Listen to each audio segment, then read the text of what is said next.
வணக்கம். யவனராணி அத்தியாயம் 13. அதோ அந்த முத்துக்கள். பிருமானந்தரையும் இளஞ்செழியனையும் பூவழகியையும் அவளின் தோழிகளையும் ஏற்றிச் சென்ற ரதம் எதற்காக படகுத்துறையை நோக்கிச் செல்லாமல் வேறு திசையை நோக்கிச் சென்று கொண்டிருக்கிறது? இதோ வாருங்கள், அடுத்த அத்தியாயத்தில் அதற்கான விடையை அறிவோம்.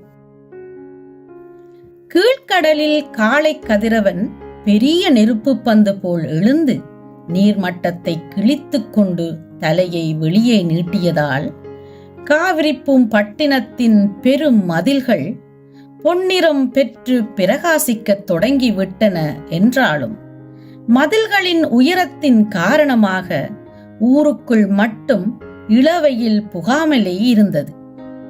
அப்படி ஊருக்குள் வெயில் புக நேரமாகவில்லை என்றாலும் பூம்புகாரின் உயரிய உப்பரிகை பொந்துகளில் வாசம் செய்து கொண்டிருந்த நானாவர்ண பட்சி ஜாலங்கள் பொந்திலிருந்து வெளியே தலையை நீட்டியும் உப்பரிகை தாழ்வரையில் உல்லாச நடை போட்டும் சிவ்வென்று பறந்து பறந்து உட்கார்ந்து இன்பமாக கூவியும் ஆதவன் எழுந்து விட்டான் என்பதை மக்களுக்கு அறிவித்துக் கொண்டிருந்தன.